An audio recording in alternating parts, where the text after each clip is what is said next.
Good afternoon, Global World.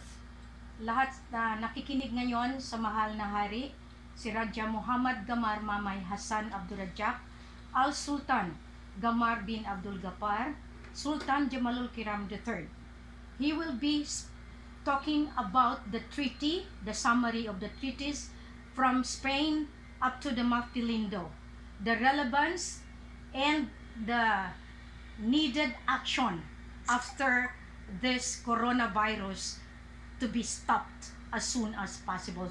Raja Mamay, can you say about the importance of the treaty in relevance to this declaration of the stoppage of the so-called lockdown all over the globe?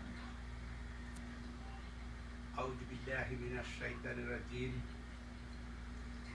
Bismillahirrahmanirrahim. Alif Lam Mim. Assalamualaikum. To all the leaders of the world, I hereby to pronounce all the treaty from first to the last, that I am given mandate by Allah subhanahu wa ta'ala as a sovereign judge.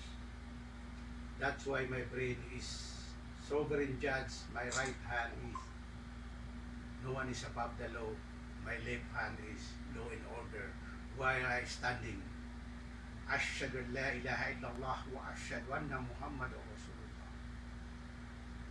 When the first Sultan of Sulu was given title by Raja Baginda in 1450 century, he was the first given the throne known as Saidina Mahasari Maulana Abu Bakar Sariful Hasim, which I am the great-great-grandson as his replacer to stand as the Sultan of Sulu in North Borneo. When they were left Sulu in 1480 century, they go to Spain, in Italy, in Rome. His best friend is the Pope of Vatican, where they were signed a status, Rome status, which is the cross, for 300 years in 15th century. That's why my brothers, sisters, Christian, Muslim, Lumad, and others, we have to unite because we are the descendant of Adam. The cross meaning, the one is like letter T, that is the 7 days. Letter T, that is the 7 days. While Sunday is for the Christian, my brother and sister Christian, for Friday is for our Muslims, And the long one is stand for one royal family. That's why we turn it into us. Our wife is Sunday. Saturday is husband, Monday is the son, Tuesday is the daughter, and Wednesday son-in-law. The Thursday is daughter-in-law, and the Friday is grandson and granddaughter. That's why generation to generation we are shining the 300 years. Upon the expiration of 300 years, there was an extension on 1st November 1881, which is the first throne of the Queen Elizabeth I as Queen of Victoria on November 1st, 1881. That is Victoria Island, Labuan, Brunei, Sarawak Empire for 300 years. And that is the registration of the Mapa de Filipinas Titulo in Holo on November 1st, 1881. That's why Filipinas is the mother title. The capital is Holosulu, that is Lupah. Before the expiration of 100 years from 1878 to 1978, another extension for another 50 years. It was northeastern, that is Sandakan on April 22, 1903. There was an extension of the British North Borneo Chartered Company deed of 1878 through Alfred Den and overback. They are the trading of the 100 years. So the extension by my uncle Jamalul Kiram II, the deed of the extension of 50 years, that was an additional lease in April 28, 1903. Before that, before the listing of the extension of 50 years, there was a message from the British North Borneo Chartered Company. The code is predecessor of Law 101. That's why the message I heartily support and witness the carrier of this note from to the onwards up to his descendant. The man has the right to overcome the rulers from the division territory from the mainland of North Borneo, the highest by the guardians of King Mamay and Queen Helen, in accordance precisely to the predecessor of Law 101.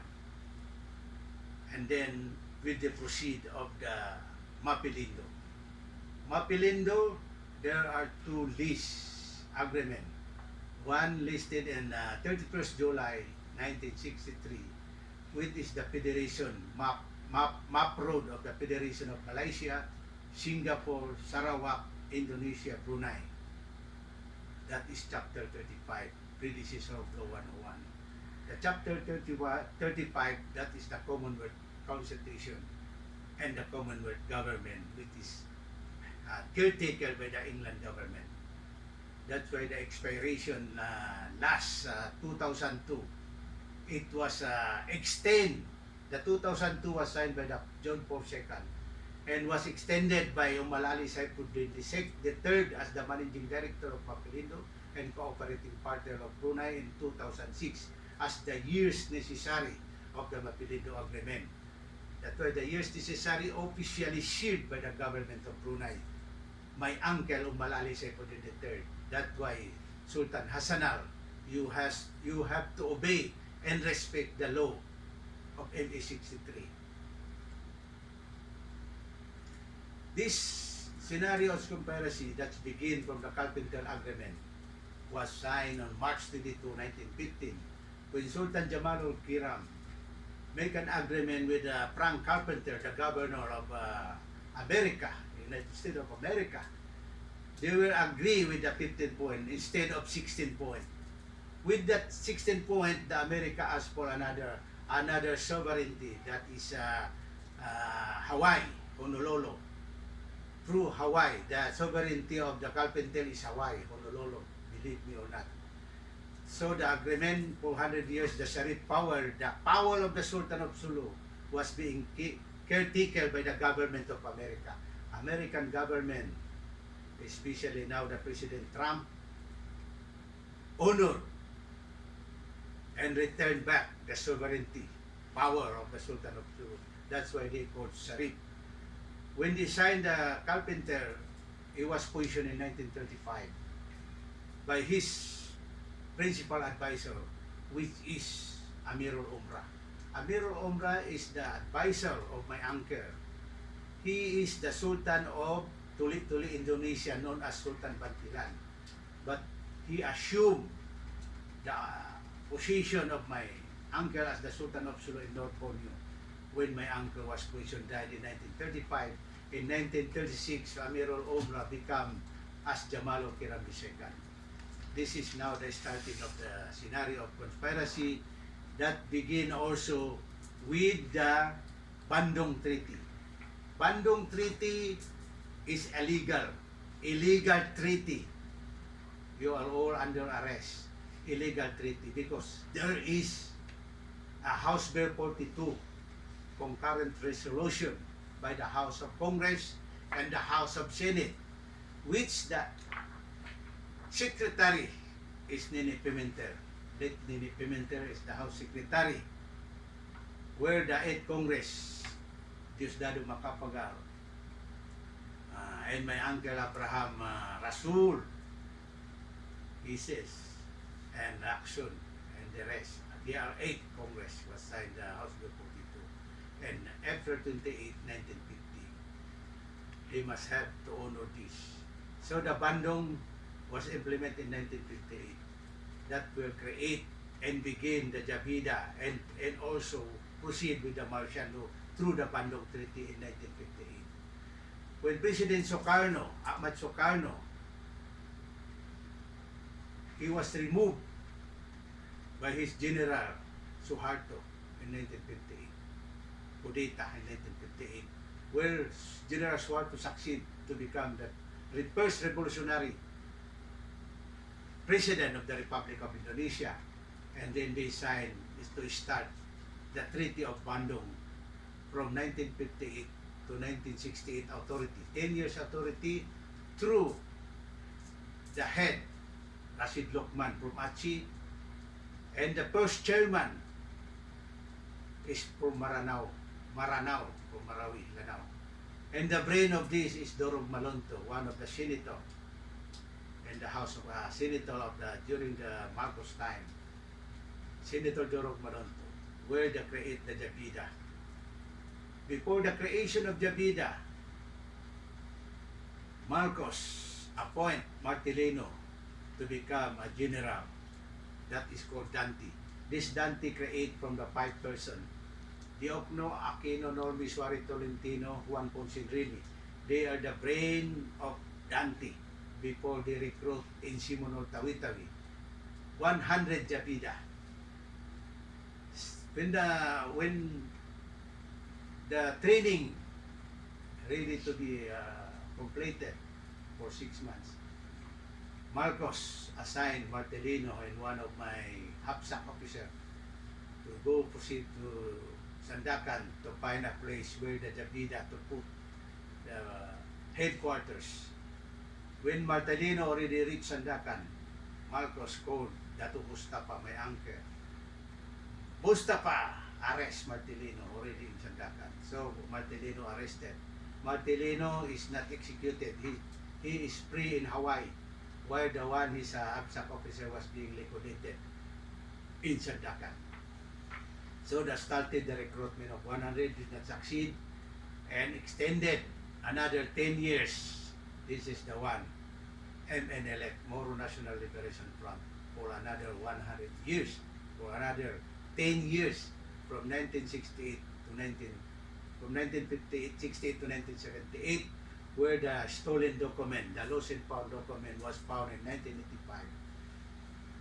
This document actually was brought by my great-grandfather back to Sulu and taken care by my Auntie Sharifa Indang Haula. A treasure put in the treasure boxes. All the artifacts and the dress as agong, young referred to an agong dress inside that box. It was opened by my uncle, Julas Bikiram. When Marcos called by Julas Bikiram, they said, Pinsan, you have to marry the niece of Kiram, which is the young Masnuna, my auntie. When Julas B married my auntie, he appointed by President Marcos as Sultan of Sulu and North Borneo to control the finance of the asset of the Sultanate. He is actually holding the finance for the position as the Sultan of Sulu and North Borneo. And he has only 4 daughters, no son, 4 daughters. So they borrowed the husband, the wife of Julas B borrowed from my auntie the boxes, artifacts boxes, and brought it to Dato Mustafa in 1968, where Dato Mustafa, brave enough, and proclaimed himself as the Sultan of Sulu in North Borneo, and then they proceed to Thailand to declare the Chapter 16 interpretation of native. That's why the Lupah become Suluk tribe. Actually, the source of origin is Lupah. When Mustafa established the MNLF with the chairman Miswari, which the headquarters in Libya, for another recruitment of 100 years, because the Jabida did not succeed, continued by Dato Mustafa and chairman Miswari. That's why Mr. President Rodrigo Rua Duterte, the Queen advised, follow the Queen advice, the Queen of Mapilindo, do not follow Gloria Arroyo. Gloria Arroyo is the man of Ramos, Peter Ramos. Ramos is the boy of America.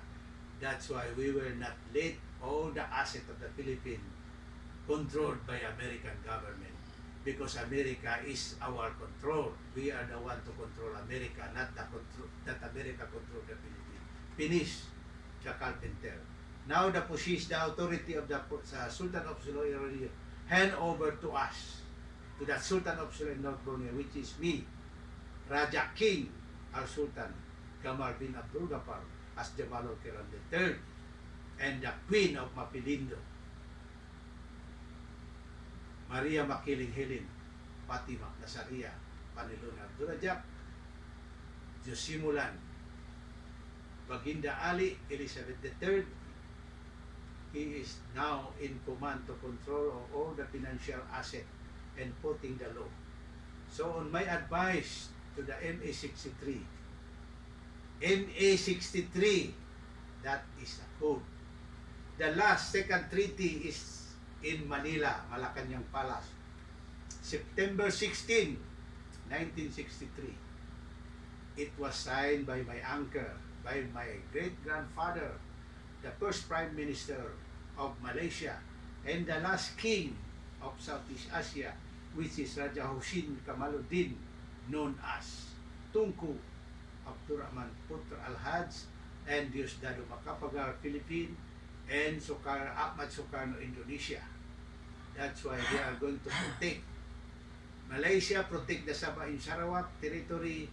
Indonesia protect the Kalimantan, Bulungan, while the Philippines protect the Mindanao, Sulu, and Palawan, which as now we are going ready to rule, to form a divine government. Monarchy, divine government is the solution for this COVID-19. This COVID-19, it is program, another program again, as a scenario of conspiracy. This brain is the America, Mahathir. I already told you Mahathir, Tun Mahathir Muhammad. You do not listen to me as the grandson. Do not use my own brother. Do not use my brother, because the name, I have my name in the book of world record. January 12, 2003, I know already my name. That's why I documented my name in the Philippines. Well, we documented the Mindanao, Sulu, and Palawan for almost 10 years. That's why we have a book, 476 pages, which is received by the Office of the President, House of Senate, House of Congress, DOJ, Chief of Justice. How could you deny this book? And also, the advisor of Murad, you, Said Dauk, you borrowed this book, and then you said you returned to me. Until now, I did not receive the book.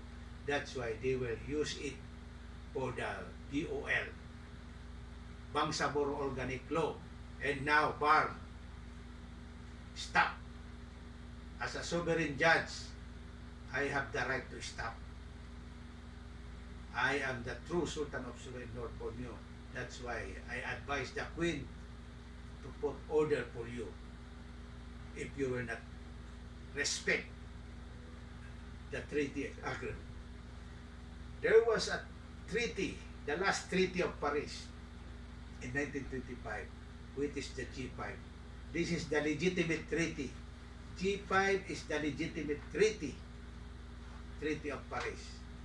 Government of Sultan of Sulu, which is my uncle rule, Jamalul Kiram II. Government of Brunei, England, government of Italy, France, and Germany. This is under the Masun, Treaty of Masun, 3rd, 15th century by the England Magna Carta. The founder of Masun, I want the general, members of the Masun to support the Queen of Mapilindo, to support the Queen of Southeast Asia, because the founder is my great-great-grandfather, Jaina Arabidin Iskandar Julkarnain, known as Sultan Muhammad Shariful Hasim, King of King, and his alias name is Alexander the Great. It was destroyed by this another treaty, which is MAPIA. MAPIA was established by America, Malaysia. America, Malaysia, Brunei, Philippines. This is destructive. They destroyed the Masun. This MAPIA is the one who established the scenario of conspiracy to begin the scenario of conspiracy. They are Illuminati. But for me as the sovereign judge, I have to balance the dark and the light. That's why my right hand is the light, my left hand is the dark. So, since the dark ruled for almost 450 years, more than 450 years, now we have to work together and unite. Let us work together 50-50. 50 for the dark, 50 for the light, and so that we could enjoy each other to rebuild a new nation, which is the Lupah, monarchy, divine government. It's begin with the Lupah, monarchy, divine government, the source of origin. No country could stand without Lupah. The source of origin, it was Lupah. It was the Lupah only taken care by the England government after the Commonwealth government was endorsed to England. That's why we are proud to my grandma, great-great-grandma, Sharifa Aisha, Queen Elizabeth II. I am your true grandson. I salute you that you are pulled out from the European Union so that the kingdom could return to the Lupah. Assalamualaikum warahmatullahi wabarakatuh. Saya mengucapkan dalam bahasa Malaysia, saudara-saudara saya 9 raja, kamu patut sokong saya. Kenapa kamu mendiamkan diri? Di mana sudah kuasa kamu? Kenapa kamu kasih lapas kuasa kamu kepada politik, sama kepada kerajaan? Patut kamu yang pegang home affairs. Sekarang aku di belakang kamu, kita bersatu, raja-raja di Malaysia, sokong saya supaya ini negara Malaysia dan negara Filipina sama-sama kita the great country sa buong mundo. Assalamualaikum warahmatullahi wabarakatuh. Astaghfirullahaladzim, astaghfirullahaladzim, astaghfirullahaladzim. La ilaha illallah wahdahu la syarika lahu, lahul mulku wal hamdu yahi wa yamiitu wa huwa ala bikulli. Ya Allah, ya Tuhan namu Rabbul Alamin, unite all the tribe and races. Unite us as one, that we are one to support the return of the lost kingdom under the leadership of King Mamay and Queen Helen.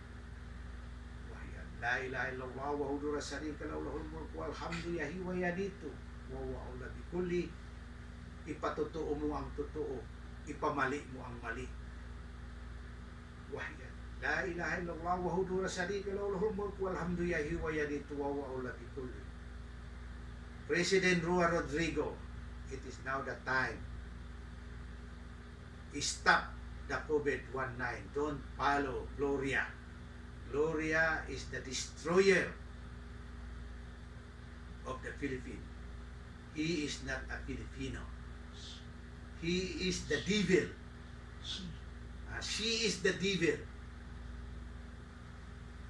Now, Gloria Macapagal, you are not the son of Macapagal. If you are the son of Macapagal, daughter of Macapagal, you will not destroy the Philippines. I know you are the last Maria. Stop. Also, my brother, Sultan Brunei, do not support my brother. My brother has no name in the beneficiary. You cannot stop the truth. Let us join together and make the ASEAN great again. Assalamualaikum warahmatullahi wabarakatuh.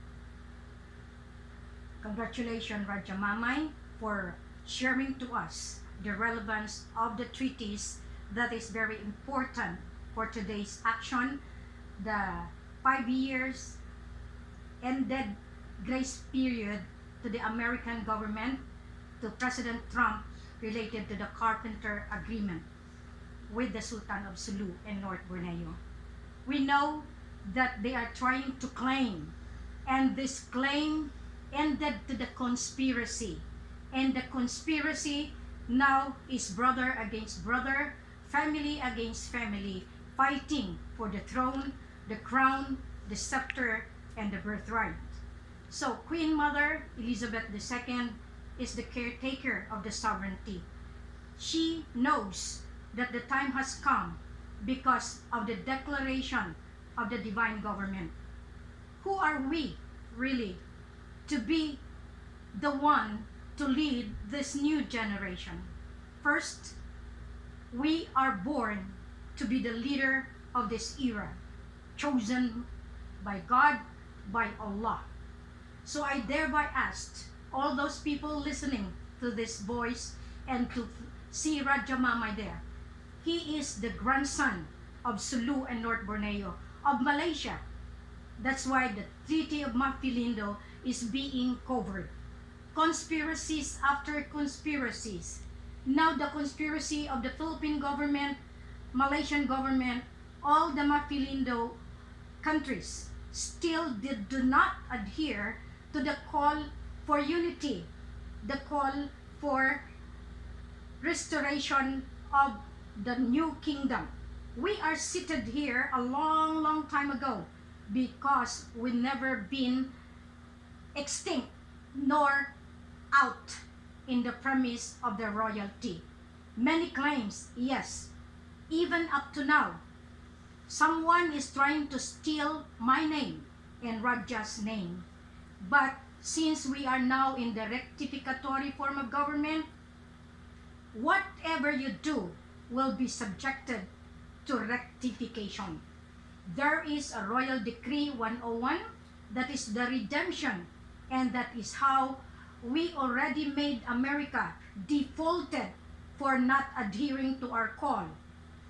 Precisely the point is that the Sultan of Sulu used was Amirul Umrah, Amir Bangsa, the one who conspired with the American government, and the throne was handed to Ramos, who became the Sultan. That's why we have so many claimants, and the claimants gained their proclamation and their recognition to Malacanang because Malacanang is the caretaker of the throne. And when President Gloria surrendered the throne to Brunei, that's why Brunei now is in control. But however, we know that Malampaya proceeds is being used by Miss Gloria Arroyo. Madam Gloria, we talked it out a long time ago. You are just a caretaker. You are not the owner of Malampaya, nor the oil field, nor the sovereignty. You had been adding to the conspiracy, and you had been so greedy enough to use that budget, helping the government, helping the one there, to manipulate the minds of the president. That money is not yours. The holy asset will kill you, my dear sister. Okay? Because we know that this is the time the expose is being exposed. I am now in Mindanao. So all of this, the oppression, the suppression is here. That's why Raja Mamay give you the relevance, the importance of the treaty, that at a certain point you have to go back to the source of origin. And the source of origin is Lupah Sub. That's why it's called Lupah, the territory, the soil, because since before the 54 countries had gained their independence, it was the Sultan of Sulu who gave that independence through the Commonwealth. And our Mother Queen Elizabeth knows that very, very well. Now, people are asking about the agreement. Asking me, where is the Mapilindo Agreement? Open the capsule physically, because in February 2nd, we have already opened the capsule in the Bandaraya, Bandar in Kota Kinabalu, Sabah. So here we go. This COVID is part of the program. My dear President, whatever you do, go back to the one who created you. You are mandated, and it's time that we have to do this together. If you will not adhere to my call, I am now in Davao, and Raja Mamay is here, and the living witness is here. All of you that try to deny the fact, making Ama Ali as the faker, you are all wrong. His twin is my mom. That is Maria Makiling. Now, whoever tries to manipulate the account of Maria Makiling with Ferdinand Edrolin Marcos, you have to pass through me, because that is the holy asset that God Allah given to humanity. There are a lot of assets for sure, but if you are not allowed and you are not the chosen, that funds will never be out of the system. I am here to bring the system back, and the system is in our hands, because the royal family that holds that system is with us. And I challenge those royal family that tried to cover me again because of your greed for money, because you have to dictate the truth. You are all wrong. God, Allah is with us. Thank you so much, Raja Mamay. Thank you so much, Global Earth, for listening. Mabuhay ang Pilipinas. Mabuhay ang Lupah.